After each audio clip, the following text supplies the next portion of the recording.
Yeah, somebody's got it going.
Hello and welcome to Welcome Home Radio. The waters in the mortgage industry can be pretty muddy, whether it's investing, leasing, renting, home insurance, or myths and misconceptions. Welcome Home Radio has the answers for you, the consumer. And now, to help you make the right home buying decision for you and your family, here are your hosts. And welcome to Welcome Home Radio, where real estate lending and learning come together. This is your mortgage market update for October 7th. Stocks are higher this morning and mortgage bonds are lower. Earlier this morning, the MBA released their mortgage application data for last week, showing overall application volumes went up 4.6% from the previous weeks. REFIs increased by 8%. That makes them 50% year-over-year growth. And purchases are down 2%, but still are 21% year-over-year growth. Interest rates are still 1% lower than they are year-over-year. So an awesome time to still refi and or buy. The drop in purchases is due to affordability issues.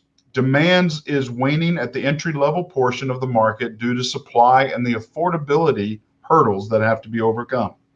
Adverse economic impact of the pandemic is having impact on hourly workers and low to moderate income households. As a result, lower price tiers are seeing slower growth, which leads to increased loan values. The media is flip-flopping on this stance. When last week we had a strong purchase market, people delayed their decision to buy, sell, or refi. So today, it's a very interesting show as we're discussing buying, selling, refi from the client point of view. Joining us today is Rick Hartgett, with a local executive here and interested possibly in refi. Rick, glad to have you. And along with us is Matt Green, fellow veteran, recent from California, moving to Texas, and also an investor. Guys, welcome so much. We're so glad to have you here today. Thanks for having us. Well, guys, I want you to start off real quick and to give us, because we're really interested in, we talk about, and Alan and Tom and I talk, but really we want to see it from the client point of view. What does it mean in the market today? Refining, buying, what do you think the questions are? Matt, you just recently came from California. Why that change? Why that move? And what were you looking for as well? So, Rick, if you could start us off, just give us a client point of view, please. The reason I'm on the call today, and I thank you guys for having me on, about a year ago, actually a little bit less than a year ago, I refinanced my home. And so the experience was great, but interest rates kept dropping right after that. And so since that time period, I'm wondering if I refinanced too soon or if it's a good idea for me to think about possibly refinancing yet again. So that's one of the questions I had. And so that's why I wanted to be on the call, just to get your thoughts and your opinions. What is your big concern with refining right now? What would you say is your biggest hurdle or challenge or want to understand in that sense? What's the number one? Well, I'm just wondering if it would be worth it for me to do it yet again, being so soon after I just refinanced, a little bit less than a year ago. And again, that comes down to interest rate. Now, Tom, I understand. I see that you're muted, but Tom, can you help us understand when is the break point even normally for a refinance? Is it a half a point? Is it 3/4 of a point? Is it a full point? What is that, especially with the rate and term situation? Well, lots of factors come into play whether it makes sense to refinance, and there are some kind of mathematical formulas for that with regards to what I would have done as a loan officer. First off, I would have pulled up Rick's amortization schedule, see where he is in his process, look at his total interest that he has due as far as his total interest that's left on the mortgage he has to pay even after a year. And then I would actually sit down with current figures and give him a comparison of maybe looking at a 15, a 20, or 30-year situation. First question I'd always ask Rick would be, what kind of term loan did you go to? A 30-year, 20-year, or a 15-year fixed rate?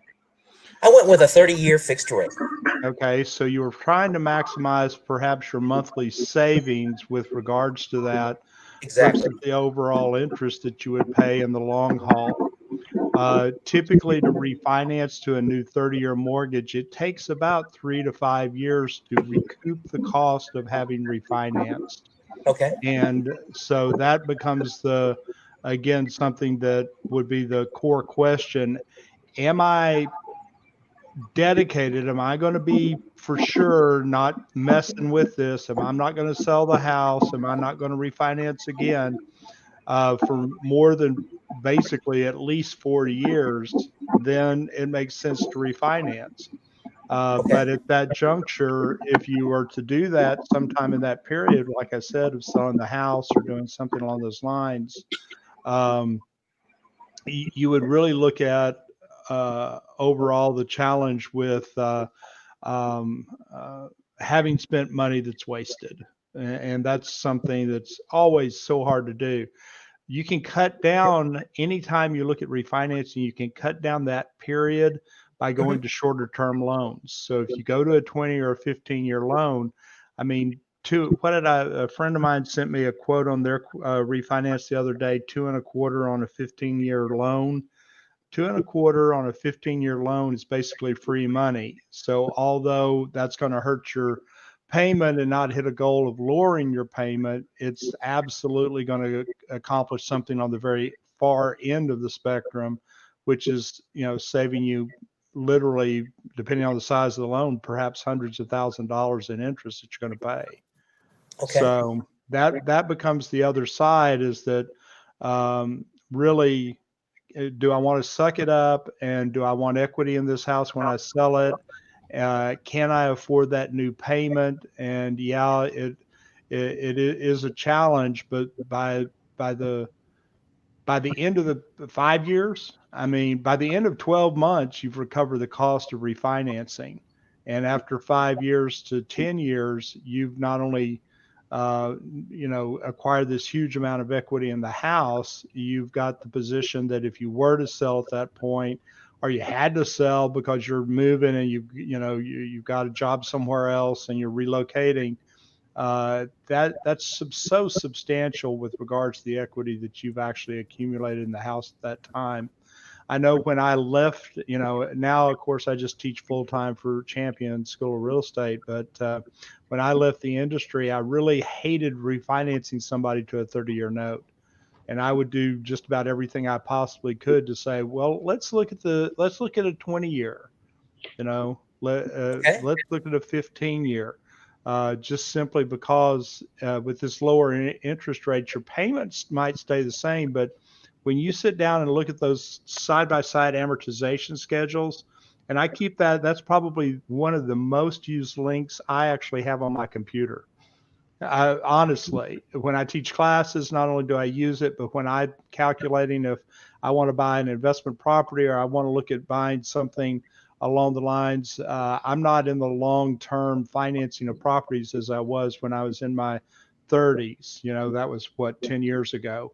Now I'm looking at more along the lines of, how quickly can I pay off this investment, because these are long haul things for me. I don't need that tax write-off like I did before. I need the income when I get older. Tom, I want to interrupt real quick. do you think, and our guests, please speak up here. Do you think a lot of people understand that you can ask for 10, 15, 20, 25, 30-year notes? That is not something that's normally discussed and or talked about as a benefit, like you're saying, to look at not only rate changing, but term changing on a mortgage. So many people do what Rick did, which was easily go back to a 30-year because they're just looking at the monthly decrease. Would you agree or disagree? And guests, please jump in here. Well, again, I think that, and I can't speak for Rick. I'll let him obviously do that in a second. But I think it's a disservice in our industry to not give those options. Now, the bottom line, Rick will look at the numbers, say, well, I still want that lower payment, blah, blah, blah. But if you don't provide that difference and showing the actual cost of going a 30-year note versus a 15 or 20-year note, or a 10-year note even. My mother-in-law actually financed a property for me about 2 years ago. Well, was in her late 70s. Now she's going to be in her late 80s when I pay it off. I mean, that was great for her because she got a check from her son-in-law every month that helped her, and I got to finance the property with real ease without having to go through the process of qualifying. So amortization, you need to, if you're a consumer, you need to ask the loan person, what does it look like if I amortize this for a shorter period of time? Well, I think, people are inundated with advertising. The average person like Rick who works, his job all week long, he's not thinking about real estate or refi or anything like that. But when he's in his car or at home listening to media, inevitably there's an ad in there somewhere saying free refi, or we can do this, we can do that. And the last thing anybody on those advertising sites want to talk about is amortization tables. They just want to talk about how much money can they make off of a potential person listening to this radio commercial or this television commercial. So what Tom just went through for 10 minutes was amazing information that people just do not think about. We're just average consumers, and we're not constantly thinking about this stuff. So that was a nice piece of stuff there, Tom. It helps to hear that. Thanks. Well, it's very, very true. I have a client right now. We're just discussing which rate he wants to jump to. He is doing a cash out, which is different than doing a rate term in interest rate buys, but he's actually requesting a buy down, whether he goes down, and he's asked for the amortization difference between 1/8 of a point. Just calculating. It ended up for him in a 15 or a 20-year note, he was going to save an additional $5,000, and then the cost to him was barely $1,500 to go to that rate. So it made financial sense for him. I'm waiting on his decision, but those are the things, like Tom said, that we want to bring you aware, make you aware of the cost savings that could be there. And that I think it's dealing with the VA so much. They have a required 36-month rate term recovery. They give you 36 months. If it costs them to do this loan, they need to recover that savings in 36 months or less. And I say that's minimum across the board. If you're going to refi, let's evaluate it, but let's make sure the payback is within that 36, 20-month, 10-month, 12-month period, that it makes sense. Because it doesn't make sense if you're just churning. And that's what so many people have been doing. And they're churning paper. They don't tell you how much it costs. Oh yeah, I can get you that 2 1/4, but they don't tell you the buy down points, depending on your credit score, depending on your LTV, depending on all these other things. They don't tell you that. They don't tell you that cash out interest rates are higher than rate term interest rates. And what's the difference? You're actually taking money out. Thanks to California, Matt, appreciate it. What they've done is in the past, they allowed 110% of the home people refinancing and then walking away from the mortgage. They took the cash and ran. So we're having to, and help me, Tom, here. We're actually, the risk analysis means cash outs are a little bit more riskier than a standard rate term. Is that what we're really saying? That's essentially the differential in pricing that you see. Investors feel and know that, well, I'm taking out cash. That, of course, puts them in a less generous position from equity on standard, what we call rate term refinance, just refinancing your loan balance, and taking cash out, there could be some ultimate other motivations that they don't see out there that maybe that they don't know. So, on this show today, we're talking about these different subjects. Matt's an interesting case in that he covers a lot of the different subjects we're talking about. He's a veteran. He takes advantage of VA loans. He's an investor. He's probably refied once or twice in his life. So you're talking about experience there. So Matt, you're welcome to Texas. I know you got a great house. Yeah, we did. Very nice house. Yeah. So when we got you in there and you settled into Texas and you started realizing the difference between Texas and California, and you started realizing how things work here and there, what has been your experience real estate wise? It's interesting. I just thought of it. What California versus Texas, is it the exact same process? Cost a little different for services? Not, I know the houses are, but for services, things like that. How's it work out there compared to Texas?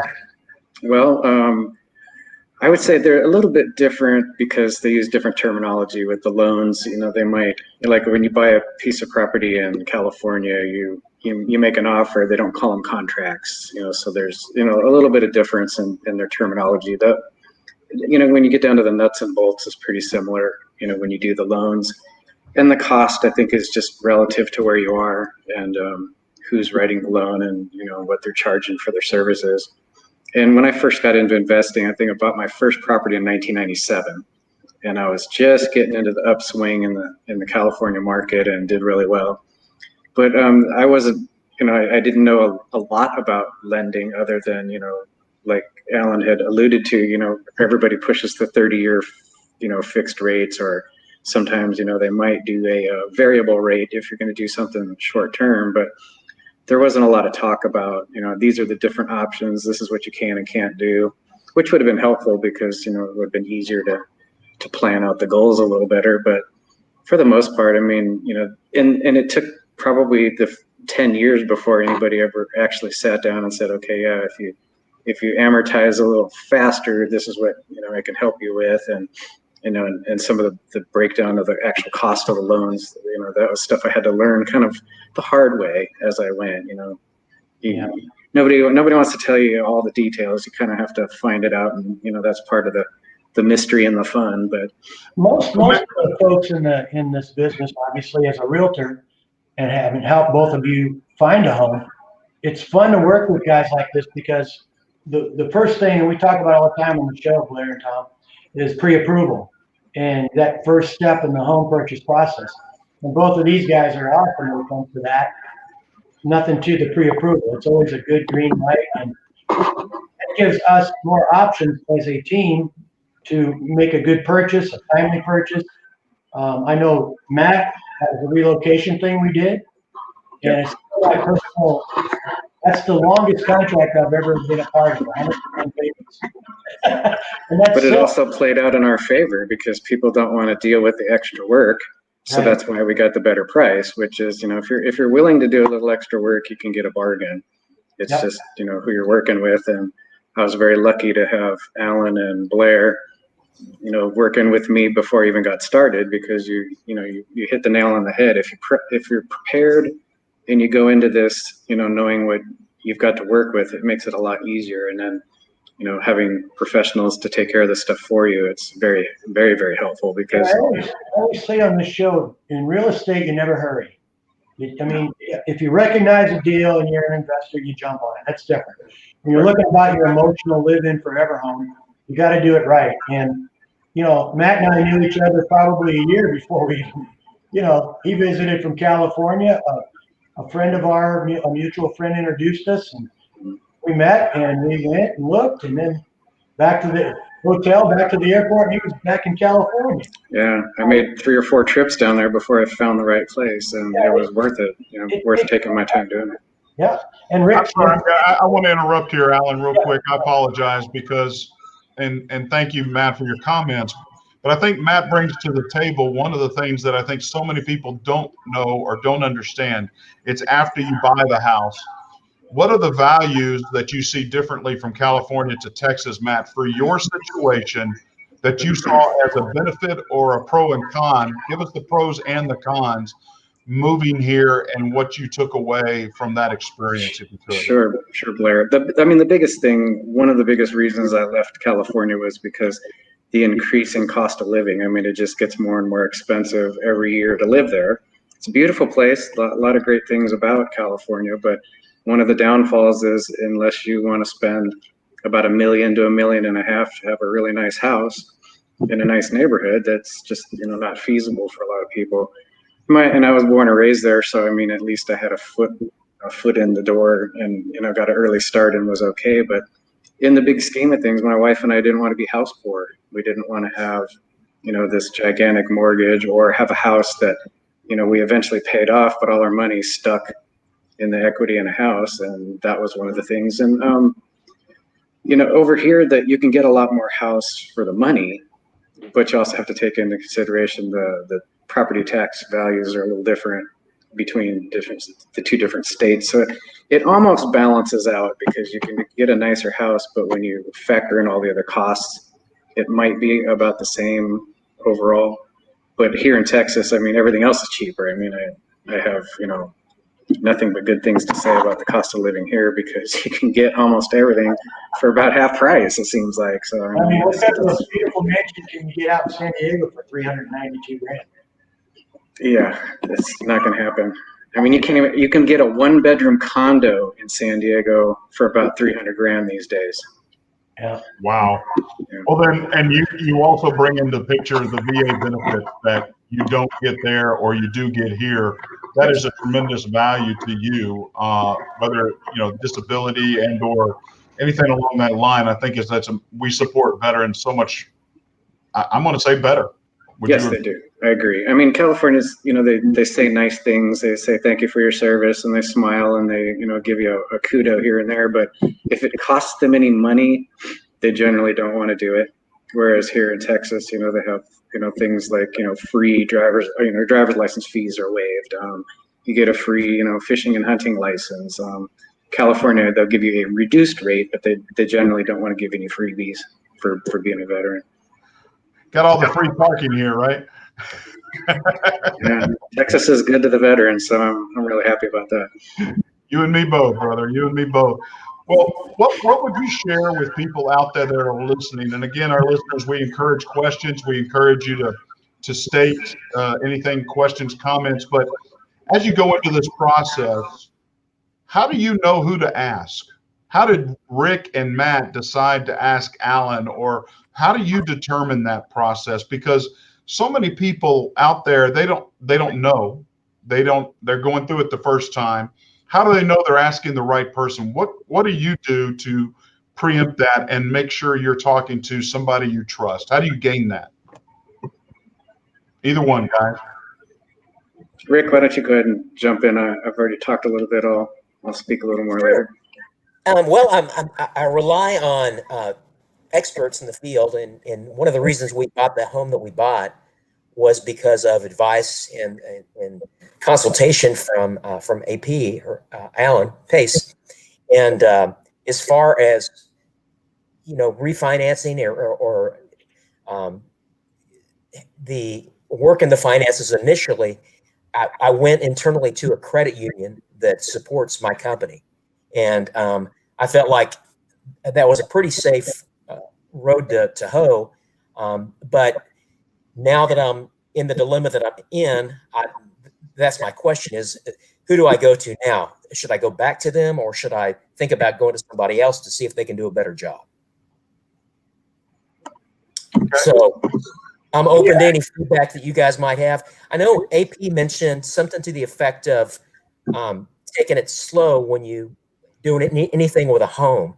And my question, I think, that I have for you, all of you, is right now with interest rates the way they are, is this a time to take it slow, or is this a time to maybe think about seizing the moment? Because who knows what's going to happen with the election? I don't know if interest rates are going to go back through the roof, or if they're going to, maintain the level that they're at right now. Well, if I could, I'll try to answer your question, Rick, in a way that I work with my customers. And one of the things, if you're even considering refinancing at any time, go ahead and turn in an application with someone you want to work with, have it sitting there waiting, and then you're able to evaluate, is the rates, catch it at a good downtime, agree to, hey, this is the benefit I'm looking for. If it reaches this mark, please lock at, and you have my permission, and move forward.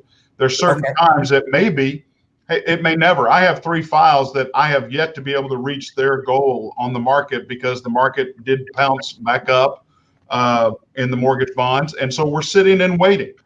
And we hope to catch it at a good time.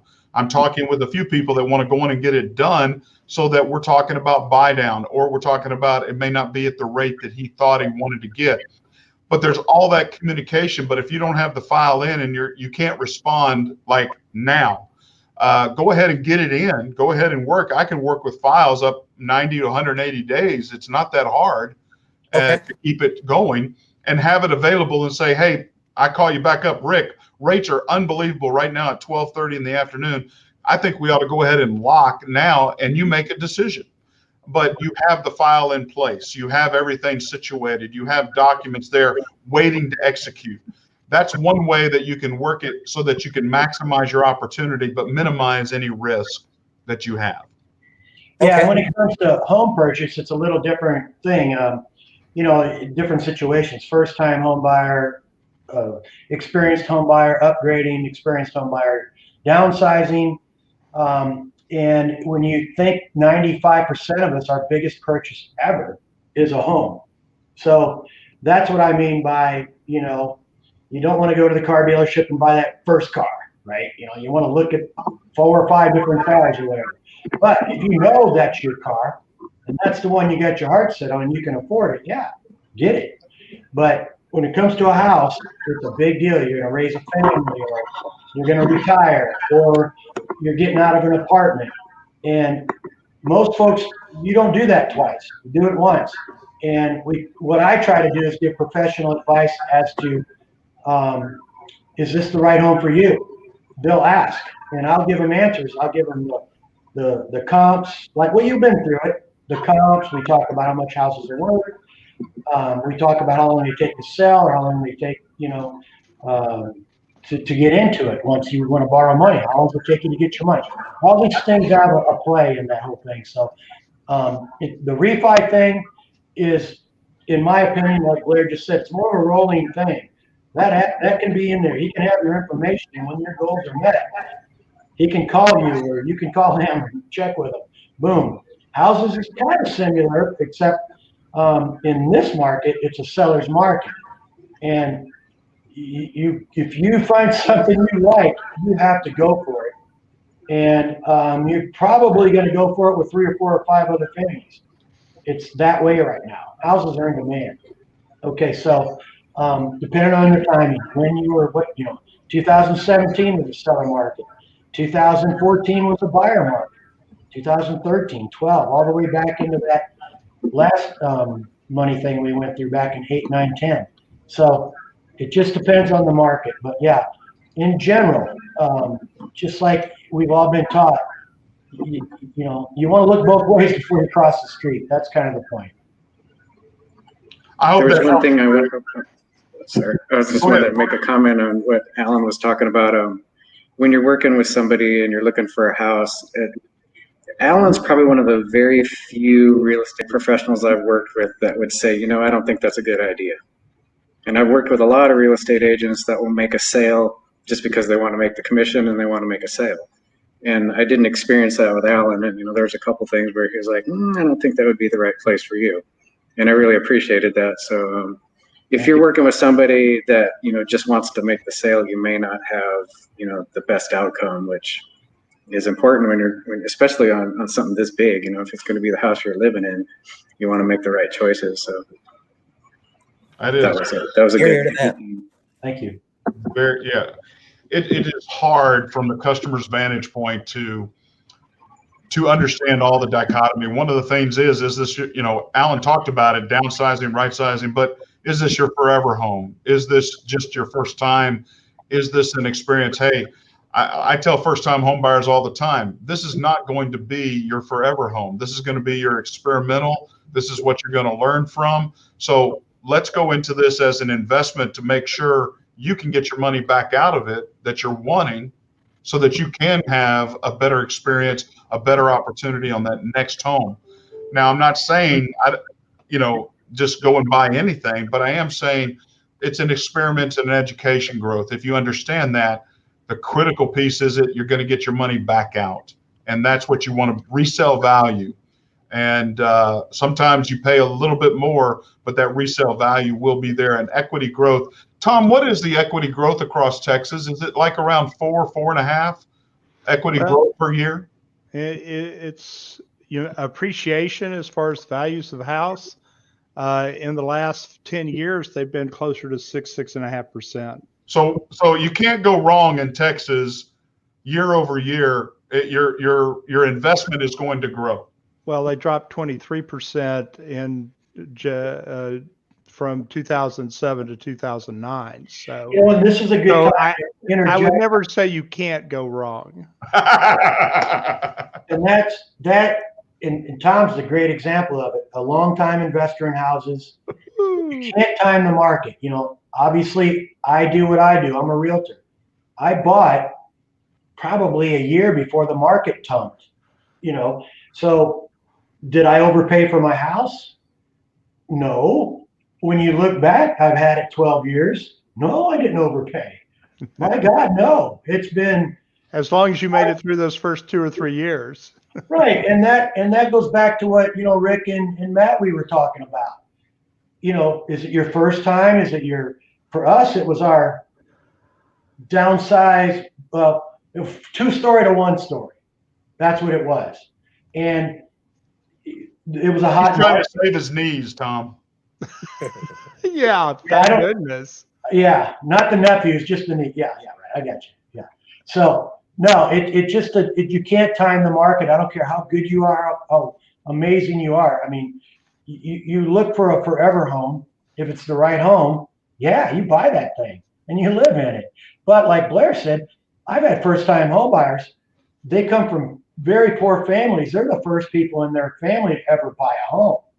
And they're not looking at investment. They're looking at, oh my God, I'm blessed. I have a house. I grew up in a crappy apartment with 5 brothers and sisters, or, we slept over there. And so there's a lot of that too, Blair. There really is. There's people that they don't know about investing. They don't know anything about it. All they know is that their realtor and their lender said, I qualify for a home and I want to get one. And I tell you, that is some of the most gratifying key handing you can do. Somebody and I've had several over the years, first one in their family to ever own a home. And that is amazing. Well, getting a part of that American dream, I mean, that's so, if it's still out there, I don't know in the civil unrest of our country right now where that dream is at for so many people, but it's still out there. I believe it. I believe people, they want a piece of America. They want a piece of that dream. And as Matt was sharing, in Texas, they have what's called the Veterans Land Board, and they can buy a piece of Texas, just land only, with their VA benefit. And that's such an opportunity here in Texas. I mean, we're seeing growth from 1.4 to over 2.1, 2.2 growth over the last 6 years in veterans moving to Texas. And so it's such a benefit here that being aware of the opportunities that you have, investing or making your decisions long-term, short-term, just make sure you have that plan understood and all the options out there. Matt mentioned it. There's so many people that purchase and they get so fixed on fixed rates when an ARM would be so much more beneficial because they know I'm not going to be in this home more than 4 years. So if you understand that, asking those questions is invaluable. And understanding, and I think Tom said it best, go ahead and understand the whole part of the loan, not just interest rate. Tom, I sometimes say interest rate for me is like the number 11th most important thing on a loan. Where would you put interest rate, and what would you put in the top percentages of what are the top things about your mortgage that you want to know about? Well, the top thing always for me is, what's your intent with getting this financing?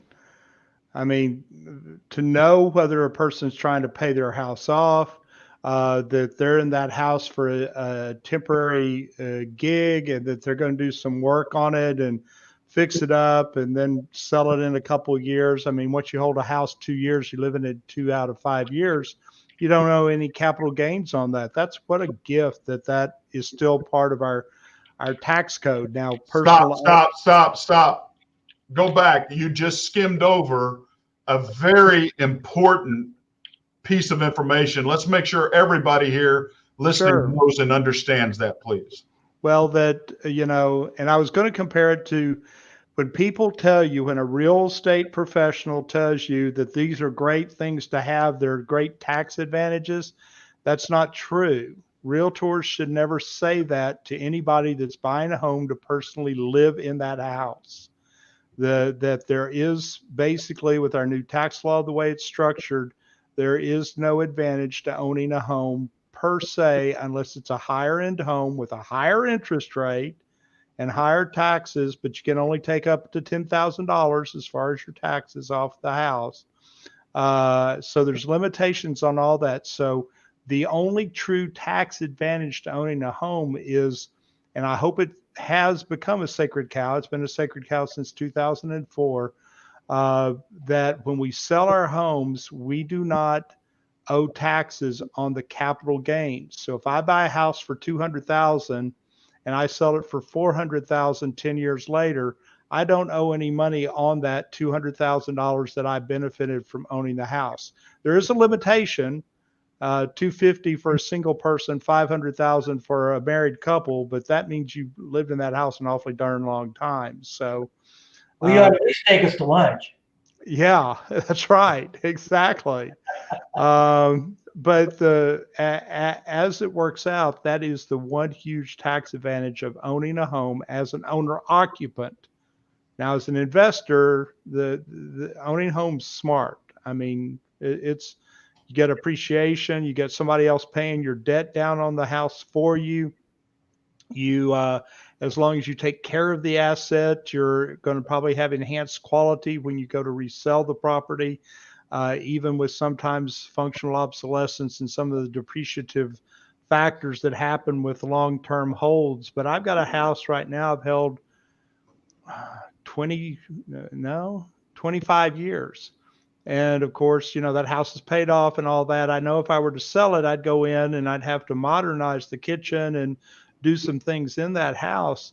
But I have more than enough equity. I could easily do that at the drop of an eye and get maximum, appreciation for that house when I got finished with it.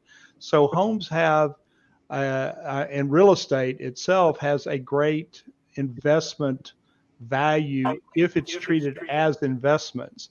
Your personal home is a money pit. I mean, why in the world did I go and take out good tile finish in my kitchen and put in granite countertops? I have no earthly idea. They were just as easy to clean as granite is. And why did I put wood floors in my kitchen where all the water is? Let me tell you, that was dumb. Believe me, I found that out in the first year. Okay. So, and also wood's a lot higher than the tile that's there. So getting that uh, dishwasher out when it breaks. So your own personal residence. It's for the personal enjoyment, and I try to always remind people that when you're looking at refinancing, your original question here, when you're looking at refinancing a house or buying a house with the financing, what are those ultimate financial goals? Because what is financing about? Well, it's about the money. It's about the money part. It's about how do I afford repairs? How am I going to do if I'm buying this house? And Matt, coming from a state where you can buy a house and automatically get a line of credit is totally different, because in California, if I want to buy a house and I want to do work fix up on it, I can have my line of credit already there. In Texas, that ain't going to happen. We've got an 80% limitation when you buy a house here that says, okay, well, you can borrow up to 80%, and well, you can't get any line of credit. You can only borrow 70% or 60%. So you're putting down a lot of money to have a line of credit to be able to fix up a house in Texas. So, we've got, and that's another thing I tell people is that where are you coming from? Because if you're coming from different places in the United States, they are all different than Texas because Texas is unique. And because it is unique and unique with how the laws are, with how we allow money to, be taken out of homes in Texas, it's critically important to understand that again from the financial goals. So interest rate, like you said, for me is way down the tree because we don't all have the same product per se with the same interest rates, but I mean, they're relatively close to each other. Our money originates from the same place. It's what you do with it that matters to the client. That's But what the what majority you're of the doing with public the is long not term. ever going to hear anything on the media other than interest rates are low, it's time to buy. So it's always number one for us, the consumer. It is just the way it is. If you're an investor, you're a little more wise and savvy about it. If you're a homeowner and everything's money, you think about it. Yeah, you do it better.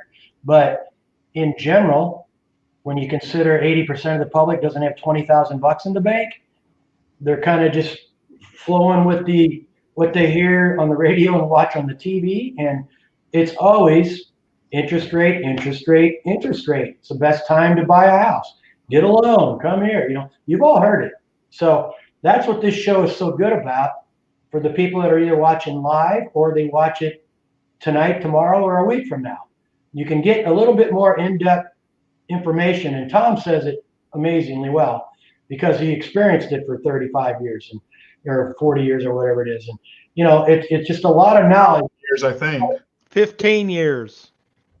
Yeah, I thought I heard Mr. Thomas say something up there. I don't believe 15 Still in my years. early 40s. I'm still in my early 40s. You look good too, by the way. Well, could we ask our guest, where do you put interest rate in your mix? How important is that? Taking out what Tom shared, just understanding, is that the most important thing from your perspective when you look at something? Matt, do you want to weigh in first? Sure, I'll weigh in first. I think it'd probably be in the top 10 somewhere. It's not the most important thing. I think for me, since I've been around a little while doing this, it's what's that loan going to cost me in the long run? How quickly can I get it paid off? How quickly can I get my capital back if that's my goal? And so it's not as important because, there's been times when I've taken a loan that has maybe a higher interest rate because I knew I was going to pay it off sooner, and it was just easier for me to get that particular loan at the time. So it really boils down to what your goal is. And Tom, something you mentioned a little earlier, I wanted to touch on. On top of all these ads that you see for different loans and different products to get into, I'm also hearing a lot of this stuff about taking out loans to do upgrades on your house because it's going to increase the value of your house. And I think that's very misleading because, the market is, it's what the market will bear. You go into a neighborhood, in a typical neighborhood, you pay $250,000 for a house. Let's say that's kind of the going rate in that neighborhood.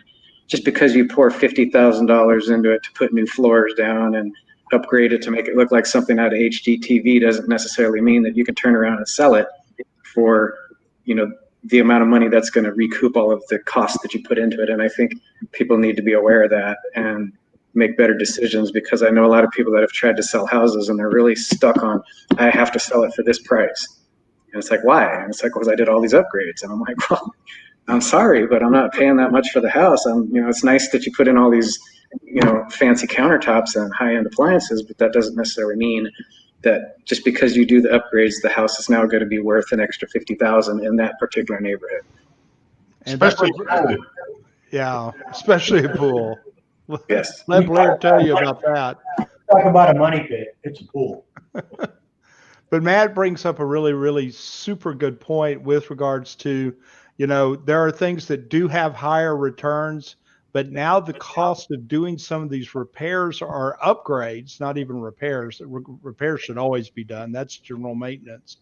But upgrades in order to be as, as your house to match up and be as nice as the Joneses 3 houses down. It's become cost inefficient to do them. Perhaps if the new person wanting to buy the house, if you've got space is selling more than amenities nowadays. And I say that, Alan would probably have to confirm that one way or another, but we're seeing and I've been reading articles about the general space of a house has become so important because so many people are now in an environment where they're perhaps both people, working couple, are moving back into the house to do their work, maybe permanently. And that has this huge influence. So it's not so much that they have these great, nice amenities. It's that I have an office here. My wife has her office, and my child, who is not my child anymore, a grown woman, works out of her office, which is her bedroom.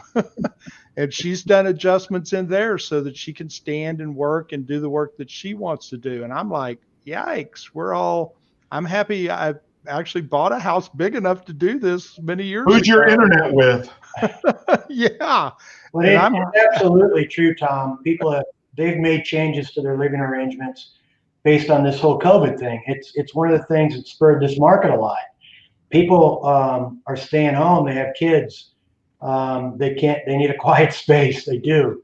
And you got, of course, we talked about this in another show. Divorce rates are up. Yeah. There's no separation anymore. So, I know Rick. I remember Rick's house is amazing. It's a perfect house to live and work in, isn't it, Rick? Yeah, we've got, obviously, like a lot of homes, we've got a special office that was designed just to be that. So that was one of the advantages of buying in this area. And back to the part about the cost, Tom, you hit it on the head. I've seen this over the many years, even before I was a realtor, because I bought my first house in 1983, I want to say. So basically, as the prices of houses rise, so does the cost of repairing and upgrading them and things like that. And at some point when the prices come down, you've paid that upgrade to make that house really nice, and you darn sure aren't going to get that. If you did a massive upgrade in 2007, you put $50,000 in that house. In 2008, that house was worth $100,000 less than it was. I mean, a year later, 2 years later, yeah. So all that kind of rides itself, and you're seeing it now with the new construction and the price of lumber is through the roof, and all these other things that are going on. The cost of upgrading your house is high right now. Now the interest rates, if you're going to finance it, are reasonable, but still, it's money that you're spending, and you do not get that. You can't put $50,000 into a $250,000 house and expect to get $400,000 for it. It just doesn't work that way. So comps still matter no matter what money you put in a house. You might have the nicest house in the neighborhood, and if the comps say you do, you're in trouble. Okay? Because a lender, how it appraises, and lenders will only lend on appraised values. So, and that doesn't matter if you had a conventional loan, a VA loan, or an FHA loan. If they can't get their money, you're not getting your money. That's just the way it is. So that's excellent. You bring up a very interesting point, Alan, about a home and to never outpace the neighborhood. If you want to do upgrades to the kitchen, there's great value. But if you go be above and beyond and make it super chef, and you're going to have your own little home studio, and you're never going to get that return because of the neighborhood around you. And so you want to maintain. If you're the only place that has a pool, you're not going to recover that pool cost of $38,000 you spent. It's going to be more like $15,000 in value, not $38,000. And the home might sell faster. That's about it. But I'm afraid what we're going to see is right now, because of what Tom said, people, in the COVID generation here, they're living in bigger spaces, and they're making their houses really nice now. A lot of people are pouring a lot of money into houses to make it special for the kids, and my mom and dad got to live with me or whatever. And there's going to be, somebody having to answer for that money down the road eventually, because no real estate market just goes up forever. It eventually corrects. Well, correct me if I'm wrong, guys. The Jetsons had it right. They were working from home, going to school at home. The only thing we don't have is the flying car. I mean, So Yeah, when are we going to Working get on that. that? I think Tesla's working on that now. Okay. Tesla's moving from California, so he's going to get right on top of that. Remember Astro? Yeah, I mean, and then another thing to remember is wherever you're located, the market is going to respond differently. I mean, out in California, you could see things go up $100,000 in a very short time, whereas Tom was talking about here in Texas, you see the slow, sustained growth, and it's like a more stable market.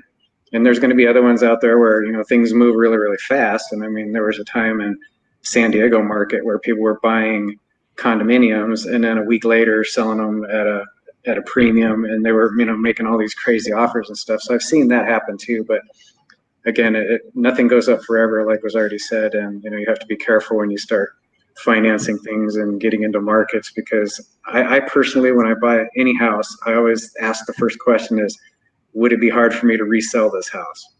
If the answer is no, or I have a question mark, I just don't do it. So that's just me as an investor.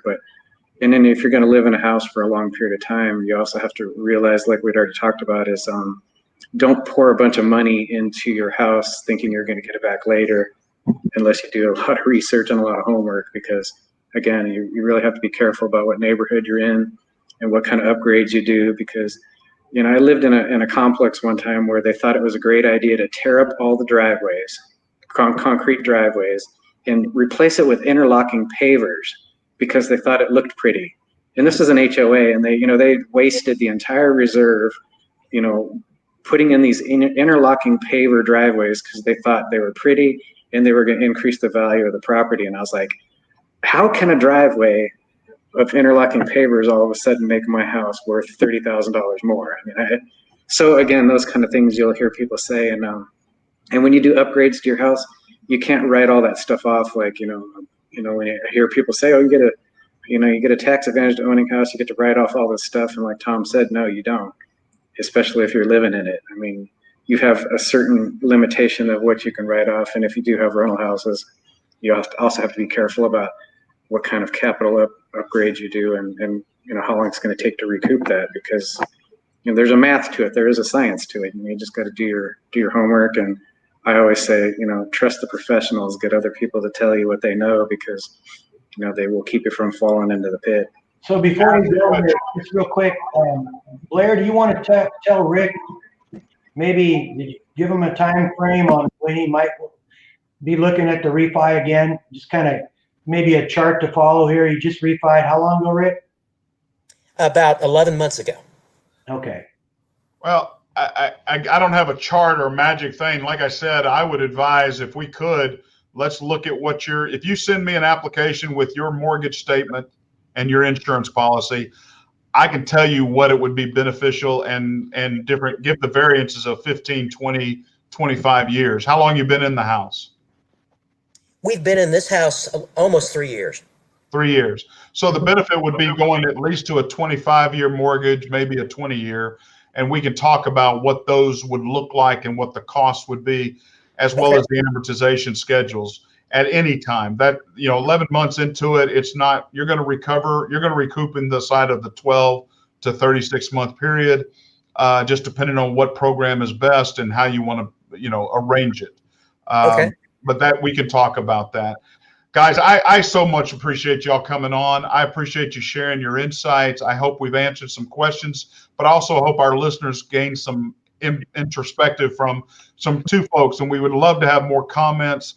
I would ask you if you'd consider coming back again, and let's talk maybe right after the election and kind of get an idea of what's going on out there and have that same interaction. Would y'all be willing to do that? Sure. Yes.